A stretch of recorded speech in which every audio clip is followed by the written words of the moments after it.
नमस्कार दोस्तों, स्वागत है आप सभी के मेरे इस वीडियो पे। तो आज हम बात करेंगे होली से एक दिन पहले होलिका दहन क्यों मनाया जाता है। ये सभी को पता होगा, पर आज हम विस्तार से जानेंगे इस वीडियो में।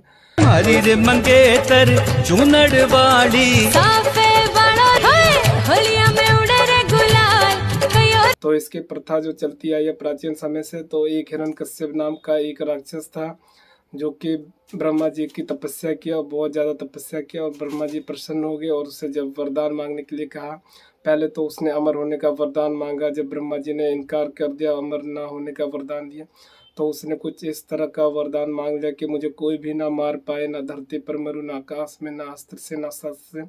बहुत सारे सभी चीज़ों से वरदान ले लिया जिससे कि मृत्यु होती है। उसके बाद जब उसे ये वरदान मिल गया, वो अपने पूरे राज्य में अहंकार का मतलब पूरा फैलाने लगा, सबको तंग करने लगा, क्योंकि विष्णु भगवान की पूजा नहीं होने देता था अपने राज्य में।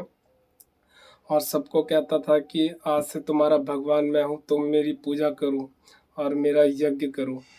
और जब एक बार उसके राज्य में एक ब्राह्मण विष्णु भगवान का यज्ञ कर रहे थे, तो वो उसको बुला कर ले गए उसके सैनिक, और जहाँ हिरण्यकश्यप बैठा था वहाँ महफिल में उसे पेश किया गया और बोले, तुम विष्णु भगवान की पूजा क्यों कर रहे हो? जब मैंने कहा है कि इस राज्य का भगवान मैं हूँ, तो तुम मेरी पूजा करो, मेरा यज्ञ करो, तुम्हें जो कुछ चाहिए वो मिलेगा।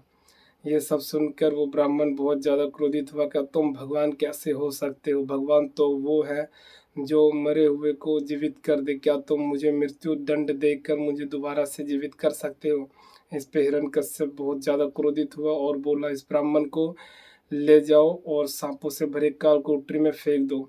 फिर जाके वो ब्राह्मण को ले गया और काल कोठरी में फेंक दिया। फिर समय बीतता गया, हिरण्यकश्यप का विवाह हुआ। उसकी पत्नी जो थी वो विष्णु भगवान के भक्त थी। और ज़्यादा समय बीता, उसके बाद हिरण्यकश्यप को एक पुत्र हुआ जिसका नाम था प्रहलाद। और फिर वो एक प्रहलाद थोड़ा बड़ा हो गया था, वो एक बार अपने पिता के साथ महफिल में बैठा हुआ था, और सेम ऐसा ही एक और केस आया कि भगवान मतलब कोई श्री विष्णु का यज्ञ कर रहा है राज्य में। तो फिर से उस पंडित को उठाकर महफिल में पेश किया गया, लेकिन इस वक्त हिरण्यकश्यप के साथ उसका पुत्र प्रहलाद भी बैठा हुआ था। और जब हिरण्यकश्यप ने उस ब्राह्मण से पूछा कि तुम विष्णु की यज्ञ क्यों कर रहे हो इस राज्य में? इस राज्य का भगवान मैं हूँ, तुम मेरी पूजा करो। ये सब प्रहलाद सुन रहा था। फिर पंडित ने जवाब दिया कि अरे तुम कैसे भगवान हो सकते हो? तुम अपने आप को भगवान बोलने से भगवान नहीं बन जाओगे, और पूजा तो हम विष्णु भगवान की करेंगे, चाहे तुम मुझे कोई भी दंड दो। इस पर वो हिरण्यकश्यप बहुत ज़्यादा क्रोधित हुआ और उसको भी जहरीले सांप से भरे हुए कालकोठरी में फेंकवा दिया।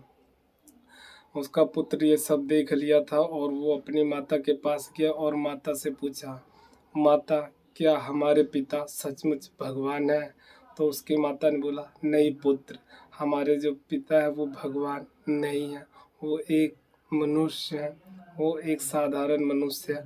भगवान तो इस दुनिया में एक है जो कि सृष्टि की रचना करती है, वो सृष्टि को चलाते हैं, और भगवान का नाम है श्री हरि विष्णु। ये सब सुनकर प्रहलाद के मन में विष्णु के प्रति और ज़्यादा प्रेम भावना और श्रद्धा बढ़ गया, और वो विष्णु भगवान का बहुत ज़्यादा पक्का भक्त हो गया।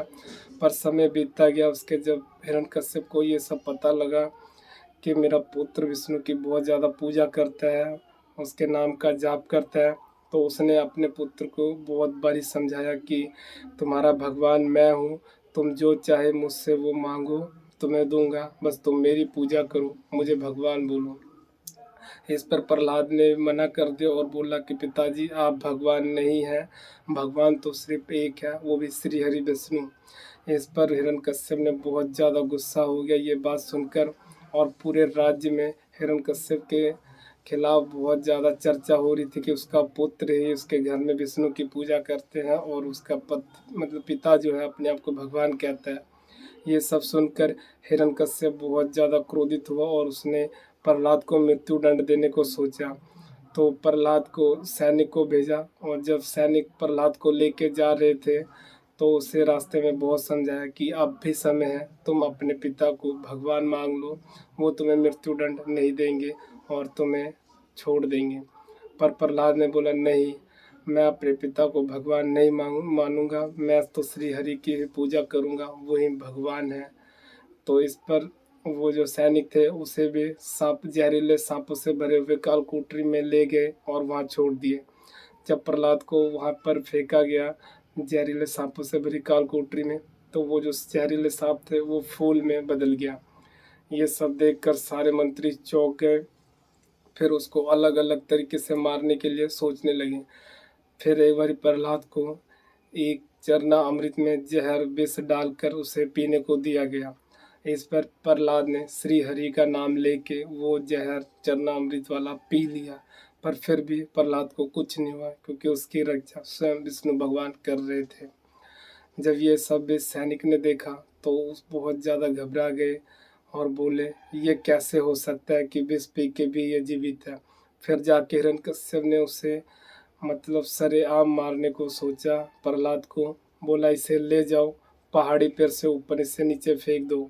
फिर उसे पहाड़ी पर से ले गए और ऊपर से धक्का दे के नीचे गिरा दिया गया, पर वो फिर भी बच गया, एक पेड़ में फंस गया था।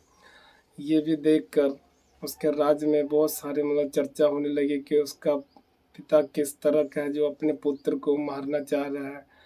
फिर ये सब देखकर बहुत ज़्यादा मतलब सोच रहा था कि प्रहलाद को किस तरह ख़त्म किया जाए, जो कि मतलब राज्य में उसके जो भी कलंक लगा हुआ था वो कैसे साफ हो और लोग मेरी पूजा करें, लोग मुझे भगवान माने। इस पर हिरण्यकश्यप की जो बहन थी उसे एक वरदान दिए हुए थे ब्रह्मा जी कि तुम्हें अग्नि नहीं जलाएगी, तुम आग में कभी नहीं भस्म होगी। तो जब हिरण्यकश्यप की बहन को ये पता लगा कि वो प्रहलाद को मारना चाहते हैं पर प्रहलाद किसी भी वार से नहीं मर रहा है, तो इस पर वो अपने भाई के पास आई, हिरण्यकश्यप के पास, और बोली कि भैया मुझे ये वरदान है कि मुझे अग्नि नहीं जलाएगी और आप एक मतलब लक्कड़ से भरी एक सेज तैयार करो और मैं प्रहलाद को अपनी गोदी में लेकर बैठ जाऊंगी, जिससे कि प्रहलाद पूरा जल जाएगा और मैं बच जाऊंगी। हिरण्यकश्यप ये मान गया, बोला ठीक है। और शाम के टाइम पूरा तैयार कर दिया गया सेट, और वहाँ पर लक्कड़ से भरा बहुत सारा भंडार रखा गया। उस पर तेल तूल और जो भी होते जलाने वाली सामान, लक्कड़ उक्कड़ सारा चीज़ उसमें दिया गया। और शाम के टाइम हिरण्यकश्यप की बहन प्रहलाद को गोदी में लेकर उसके लक्कड़ के ऊपर बैठ गई और नीचे से आग लगा दिया गया। पर श्री हरि विष्णु की कृपा थी प्रहलाद पर, जो उसकी बहन को वो वरदान था, वो वरदान आ गया प्रहलाद के पास और उसकी बहन जलकर भस्म हो गई। तो जब उसकी बहन ये जलकर भस्म हो गई उस अग्नि में, तो इस पर राज्य के लोग बहुत ज़्यादा खुश हुए, विष्णु हरि की पूजा के गाना गाने लगे और उसकी राख से ऐसे उड़ाकर हवा में खेलने लगे, जिससे कि एक दिन पहले मतलब होलिका दहन किया जाता है और उसकी राख से पूरे मतलब राज्य में खेला गया, उड़ाया गया। इसीलिए मतलब होली का त्यौहार भी मनाया जाता है, यही एक कारण है। और होलिका दहन का भी यही एक रियल स्टोरी है। तो इस वीडियो को लाइक कमेंट सब्सक्राइब जरूर कर दे। इस चैनल को, मेरा ऑफिशियल चैनल है रंजीत लाइफ स्टाइल, इस पे बहुत ज़्यादा इन्फॉर्मेटिव वीडियो आते रहेगी। तो मिलते हैं नेक्स्ट वीडियो में। तो आज के लिए इतना ही। तो ओके बाय गाइस।